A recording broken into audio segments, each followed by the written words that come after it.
এখন এই চাকরিটা করা আমার আমার খুব প্রয়োজন। আমার ছেলেটাকে বড় করার জন্যে, ওকে ওকে মানুষ করার জন্য এই চাকরিটা করা আমার খুব দরকার মিচকামণি। এখন তো আর ভাইয়া জোর দিয়ে বলতে পারবে না যে ওদের বাড়ির ছেলেকে বড় করার জন্য আমার আর কোনো দায়িত্ব নেই। ও সবার কাছেই বড় হতে পারবে, জোর দিয়ে কে বলতে পারবে ভাইয়া? পারবে না। কারণ এখন আমার জান এ বাড়ির কতটা ছেলে হিসেবে কতটা গ্রহণযোগ্যতা আছে সেটাই তো এখন তর্কের বিষয়, আইনের বিষয় মিচকামণি। ও তাহলে তুমি এবার সবকিছু ঠিকঠাক করে তবে আমাদের জানালে? তবু তো জানালাম মেজমণি। অনেকে তো অনেক কিছু জানায়ও না, আমাকেও তো কেউ কোনো কথা জানায়নি। আমার নিজের জীবনে এরকম এক্সপিরিয়েন্স হয়েছে। বলো, সবাই সব কথা আগে থেকে জানায় কি? সাজবাতি, বলো শর্মিলা। সাজবাতি, আমি ভেবেছিলাম আমার মেয়েটাকে আমি তোমার হাতে তুলে দিয়ে যাব। তোমার কাছে থাকলে ইন্ডিয়ান কালচার, ফ্যামিলি বন্ডিং এগুলো শিখতে পারবে। আসলে ইংল্যান্ডে ও থাকে একা একা, মানে আমি তো একদম সময় দিতে পারি না। আমার তো থিয়েটার নিয়ে প্রচুর ব্যস্ততা। একা একা থাকতে থাকতে শি ফিলস লোনলি।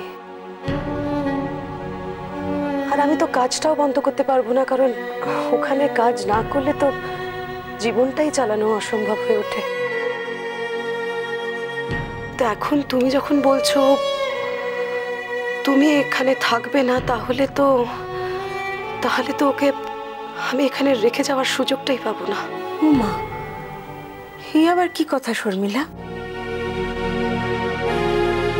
এ বাড়িতে কি আমি একাই আছি নাকি? এতগুলো মানুষ আছে, সবাই মিশকাকে যথেষ্ট ভালোবেসে ফেলেছে শর্মিলা। ও দেখবে দিব্যির চিনির সঙ্গে বড় হয়ে উঠবে। আর তাছাড়া আমি তো আসবো এখানে মাঝে মাঝে, বা ইচ্ছে করলে মিশকাও আমার কাছে গিয়ে থাকতে পারে। তোমার চাকরির জায়গাটা কোথায় সাজবাতি? নর্থ বেঙ্গলে জেঠুমণি। আমি আসবো তো, মাসে 2 মাসে একবার করে ঠিকই আসবো। তার মানে তুমি জানকে নিয়ে চলে যাচ্ছ, তাই তো? হ্যাঁ মিচকামণি, আমি জানকে নিয়েই চলে যাচ্ছি। তাহলে তুমি যখন ওখানে চাকরি করতে যাবে তখন জানকে ওখানে কে দেখবে? ও নিয়ে ভেবো না মেজমণি। সব বাচ্চাই কি সবসময় মাকে পেয়ে বড় হয় নাকি? ও ঠিক কিছু না কিছু একটা ব্যবস্থা হয়ে যাবে। দরকার হলে অন্য কারোর সাহায্য নিতে হবে। তার মানে তুমি আমাদের উপরে সেই প্রতিশোধটাই নিলে সাজবাতি? এসব তুমি কি বলছো জেঠুমণি? আমি প্রতিশোধ নিলাম তোমাদের উপর? তোমাদের সঙ্গে কি আমার সেই সম্পর্ক?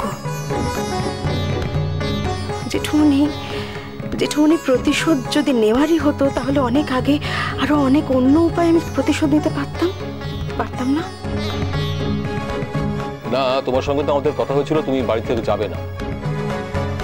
এখন চলে যাওয়ার কথা বলছো, সেই জন্যই দাদা বলছে। তোমাদের নেই একটাই বড্ড বেশি দোষ মিচকামণি। সব সময় না তোমরা নিজেদের টুকু ভাবো।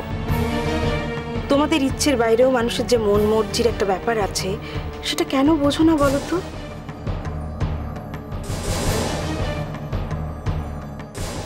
আচ্ছা, আমি যখন তোমাদের এই কথাটা বলেছিলাম তখন কি আমি জানতাম যে আমার জীবনে এরকম একটা দিন আসতে চলেছে, এরকম একটা ঘটনা ঘটবে আমার জীবনে? সেই সময় বলা কথা, সেই দিনটার সঙ্গে আজকের দিনটার কোনো তুলনা হয় মিচকামণি? আমি বুঝতে পারি না কেন কেন কেন একটা মানুষের সঙ্গে কথা বলার আগে একটা সিচুয়েশন তৈরি হওয়ার সময় সেই মানুষটার জায়গায় একবার নিজেদের দাঁড় করাও না। তাহলে তো একটু সেন্সিবল কথাবার্তা বলা যেতে পারে, শোনা যেতে পারে। সাজবতী, খুব সোজা করে আমার কথার জবাব দাও তো। সাজবতী, আমার তো এখন সবটা শুনে মনে হচ্ছে আমি আমার মেয়েকে এখানে নিয়ে এলাম বলে আমি তোমার জীবনটাই কমপ্লিটলি আপসেট করে দিলাম। বিলিভ মি সাজবতী, আমি কিন্তু এটা করতে চাইনি।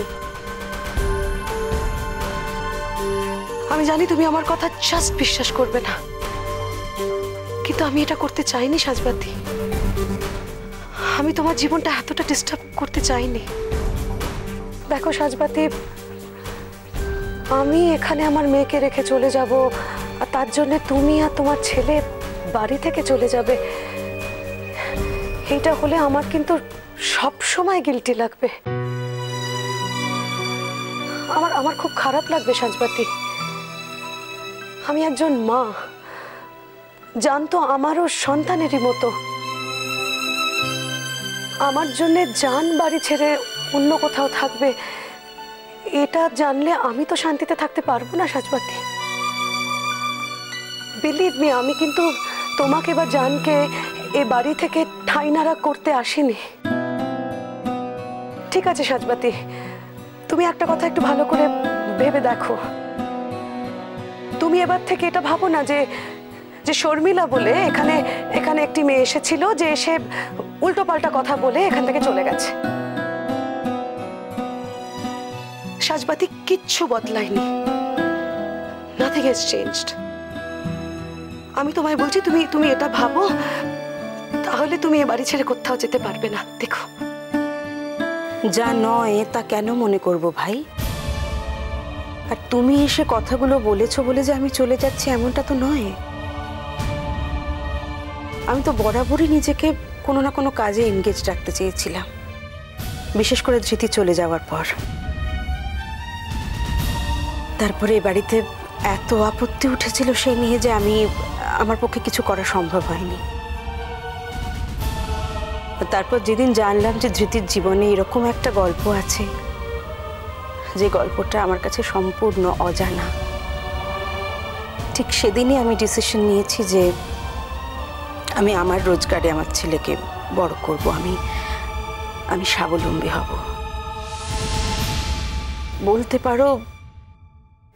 পারো ধৃতির এই আচরণের প্রতি, এই ব্যবহারের প্রতি এটা আমার এক ধরনের প্রতিবাদ। না, ধৃতির ভালোবাসা নিয়ে কিন্তু আমার কোনো সন্দেহ নেই।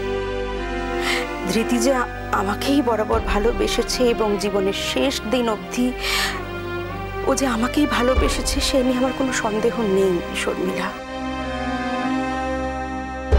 কিন্তু ওর জীবনের এত কাছাকাছি থাকা সত্ত্বেও ওর জীবনের এরম একটা সত্য আমার কাছে আড়াল করে গেছিল, সেই অভিমানটা তো আমার থেকে গেছে শর্মিলা।